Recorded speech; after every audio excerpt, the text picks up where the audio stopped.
3 hard knocks struck Clara Whitmore's cabin door, sharp and sudden, like gunshots in the night.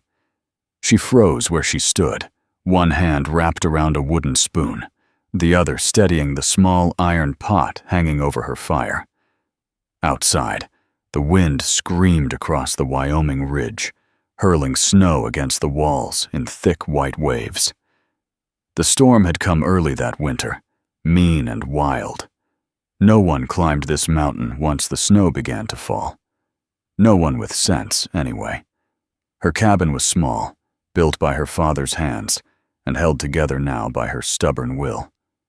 Since his death 2 winters ago, Clara had lived alone, fighting cold, hunger, and loneliness with the same quiet grit that had kept her father alive for 30 years on that land. The knock came again. Not loud this time. Weak. Clara reached for the rifle above the mantel, and her heart pounded so hard she could feel it in her throat. The last strangers who had knocked at her door had laughed at her patched dress and the thinness of her stew before riding off into the night. But this knock did not sound proud. It sounded desperate. She stepped toward the window, wiping frost from the glass with her sleeve. Through the swirling snow, she saw a tall cowboy standing against the storm. His coat was heavy but stiff with ice. One arm held a small boy against his chest. The child's head hung low, limp with exhaustion. Behind them, 2 horses stood bowed against the wind, ribs showing, legs trembling. The boy's lips were blue. Clara swallowed hard. Her father's voice rose in her memory, firm and steady. "Hospitality ain't optional in a storm." She set the rifle down and opened the door.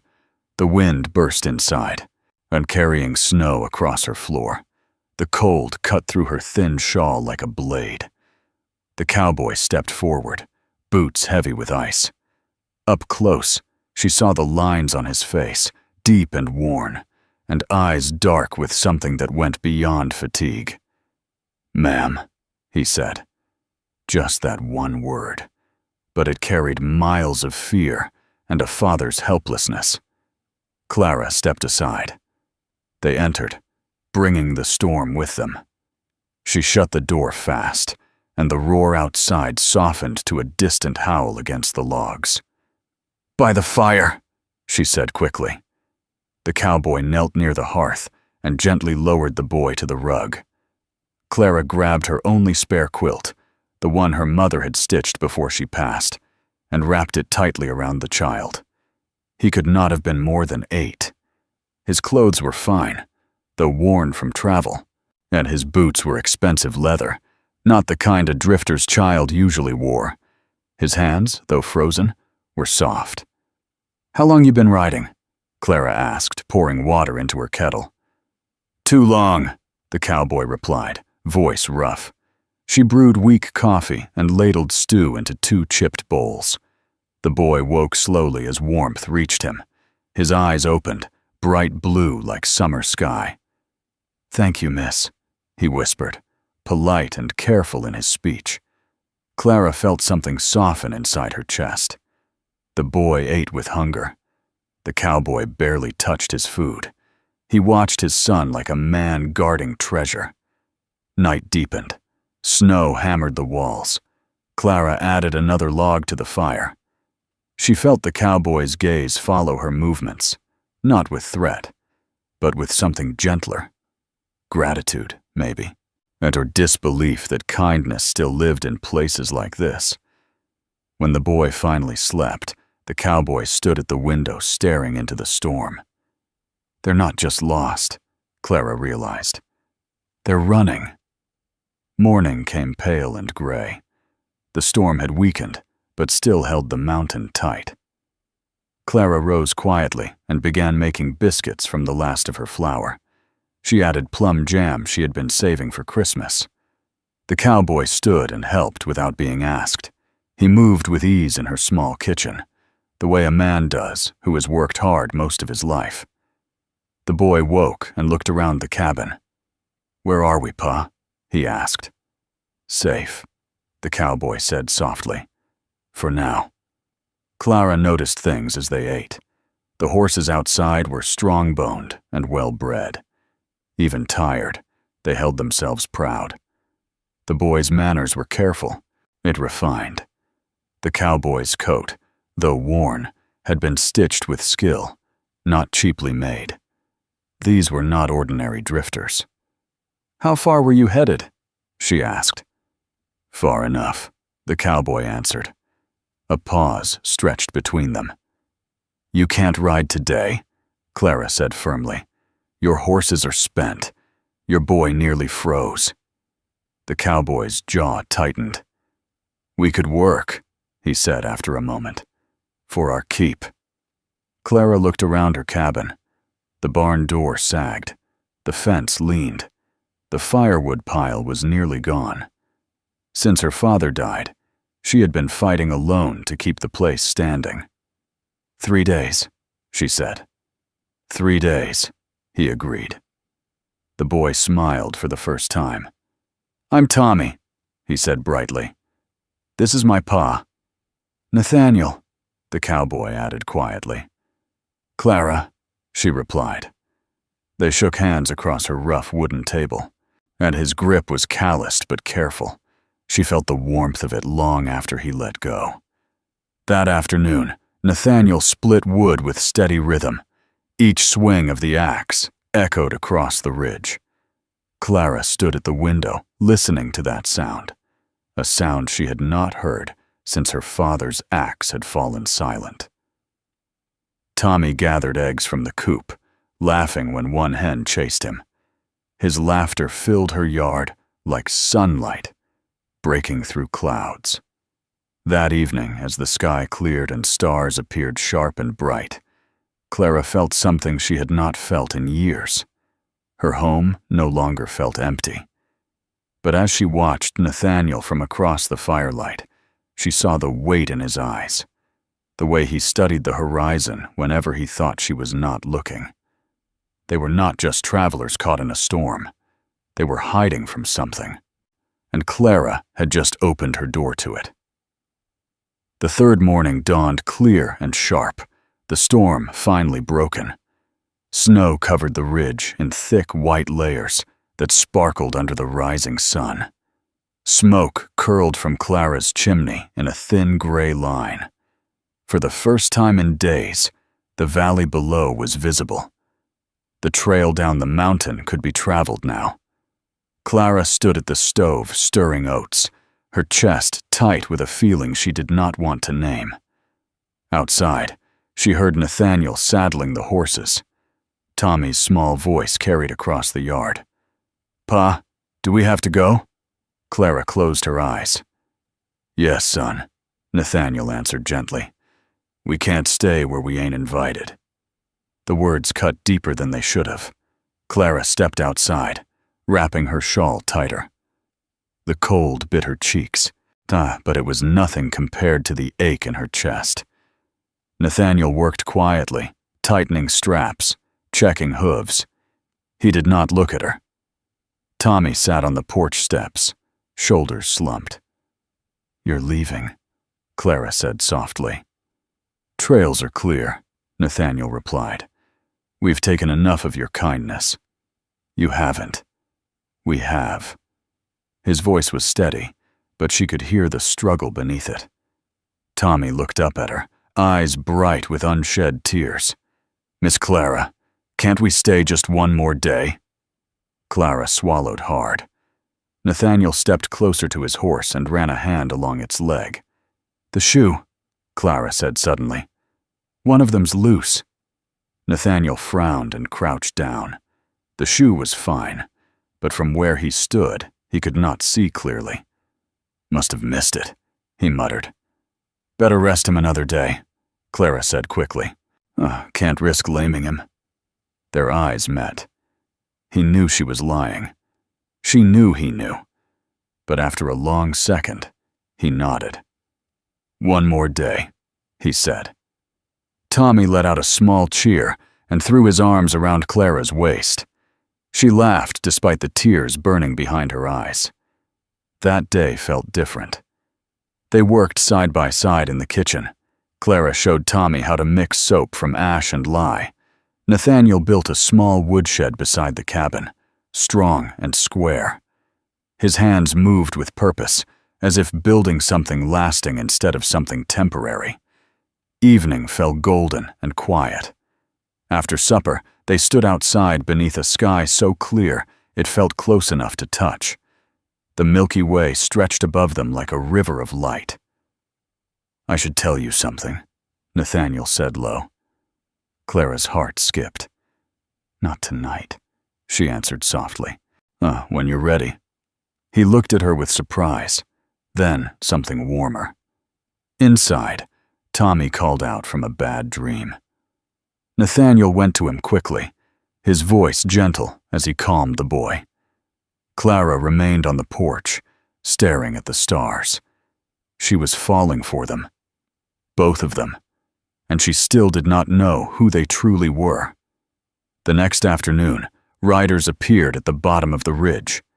3 men. They rode hard and fast. Clara felt her stomach drop. Nathaniel saw them too.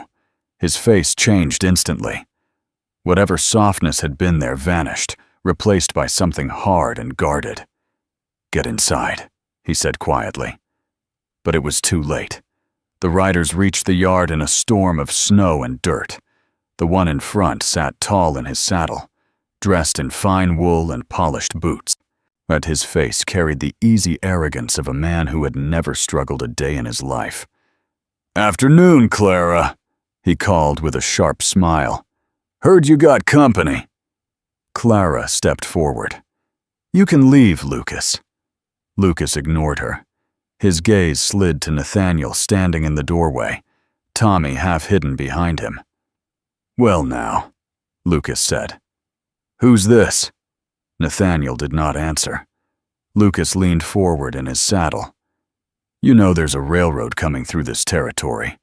Your land's right in the path. I'm authorized to make you an offer." "Not for sale," Clara replied. Lucas chuckled. "That's so.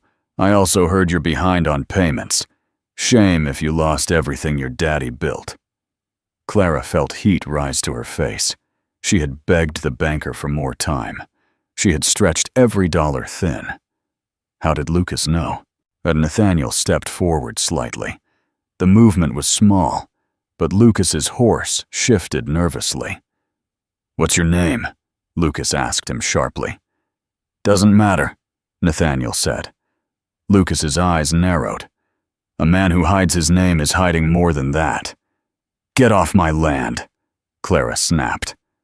Lucas smirked. "Think about my offer before you lose it anyway." He turned his horse and rode off with his men, laughter trailing behind them. The yard fell silent. Clara turned to Nathaniel. "Tell me the truth," she demanded. "Who are you?" He looked at her, pain clear in his eyes. "A man trying to do right," he said quietly. "That's not enough. It's all I can give." The words hung heavy between them. That night, Clara lay awake listening to the wind and to the quiet sounds of Nathaniel packing their few belongings. Before dawn, she heard Tommy crying softly. "We can't leave her, Pa," the boy pleaded. "A man respects what's asked of him," Nathaniel replied, his voice breaking.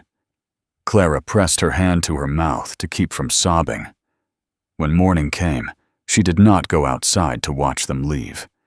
She stood at the window and listened to hoofbeats fade down the trail. And with each step they took away from her cabin, something inside her felt like it was breaking. Wait, before we move on, what do you think about the story so far? Drop your thoughts in the comments. I'm really curious to know. Clara did not remember falling to her knees, only the sound of the door closing and the silence that followed. The cabin felt empty again. Too empty. She had survived 2 winters alone after her father passed. She had endured hunger, cold, and the kind of loneliness that made a person forget their own voice. But this felt different. This felt like she had pushed away something good because she was afraid to hold it. Hours passed. The sun climbed higher. Snow melted slowly from the roof, dripping steady outside her window. A knock came at the door. Clara's heart jumped. She opened it to find old Moses, her nearest neighbor from 5 miles down the ridge. He rarely visited anyone.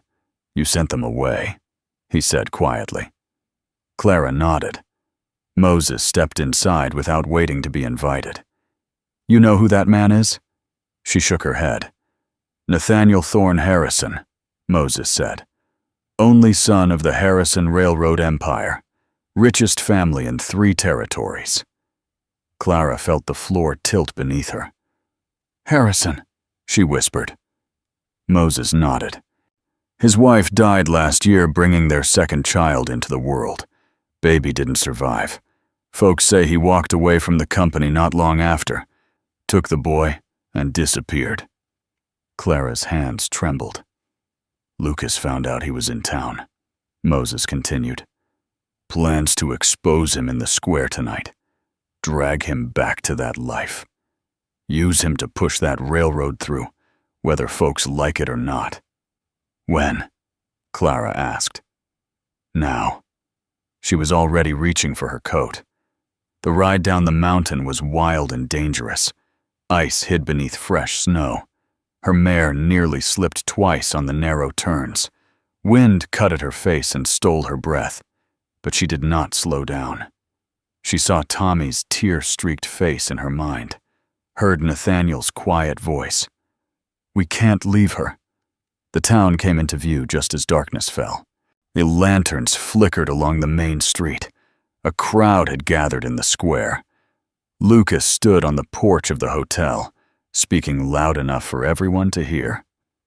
"There he is," Lucas announced. "Nathaniel Harrison, hiding like a common drifter." Nathaniel stood below, straight and silent. Tommy clung to his side. Clara rode straight through the crowd. People scattered as she pulled her horse to a stop in the center of the square. Every eye turned to her. She dismounted, legs shaking, but steady enough to carry her forward. "That poor girl's here to defend him?" Lucas sneered. Clara stepped between Lucas and Nathaniel. "Call me poor," she said loudly. "I gave shelter in a storm. What have you given but threats?" A murmur moved through the crowd. "He lied to you," Lucas shot back. "He fixed my fence," Clara replied. He chopped my firewood. He treated me like I mattered. If that's lying, I'll take it." Nathaniel stepped forward. "I hid my name," he said firmly. "But I didn't hide my work." Lucas laughed sharply. "You're still behind on your banknotes, Clara. Tomorrow, that land won't be yours." Nathaniel reached into his coat and pulled out folded papers. "Already settled," he said calmly. "Bought her debt before I left this morning. Deeds clear." Gasps filled the square. Clara stared at him. He had paid her debt, even after she told him to leave. "You can't buy decency," Lucas spat. "I didn't buy it," Nathaniel answered. "I found it in a cabin on a mountain." Lucas's confidence cracked. He looked around and saw no support left in the crowd. Slowly, he turned and walked away. Silence followed. Nathaniel looked at Clara. "The land's yours," he said quietly. "I only wanted you free." "And you?" she asked softly. "Are you free?" Before he could answer, Tommy slipped his small hands into both of theirs. "Can we go home now?" he asked. The word hit Clara like sunlight after winter. Home. She looked at Nathaniel. He looked back at her, uncertainty in his eyes. "Yes," Clara said gently. "Let's go home." Spring arrived late that year, but when it did, it came strong. Wildflowers covered the ridge in color. The snow melted into clear streams. The cabin no longer stood lonely against the sky. Nathaniel built a second room onto the house. He repaired the barn properly and fenced the garden with straight posts that would last for decades. Everywhere Clara looked, She saw proof that he was staying. Tommy's laughter echoed across the yard each morning, and he grew taller, stronger, happier. They married in early summer, a simple ceremony with Moses as witness and the mountains as their church. Clara wore her mother's dress. Tommy stood proud beside them. The cabin that once held only silence now held life. Months later, as Guy Autumn painted the ridge gold again, Clara stood at the doorway watching Nathaniel teach Tommy how to mend fence. She rested a hand over her growing belly. The baby would come in winter. A full circle from the night 3 desperate knocks had changed everything. Nathaniel came up behind her, wrapping his arms around her carefully. "You ever regret it?" she asked softly. "Walking away from all that wealth?" He smiled down at her. "I didn't walk away from wealth," he said. "I found the real kind." Tommy ran toward them, and holding a wild rose he had picked from the ridge. "For the prettiest ma on the mountain," he declared proudly. Clara laughed and pulled him close. The wind carried the scent of pine and wildflowers. Smoke rose steady from their chimney. The storm that once brought strangers to her door had given her something she never knew she needed. She had opened her home to a tired cowboy and his grieving son. And somewhere between the firewood and the fences, between truth and trust, they had stopped being strangers. They had become family. And this time, when the wind knocked against her door, Clara did not feel afraid. She felt grateful, because she knew exactly who stood inside her home, and she knew she would never be alone again.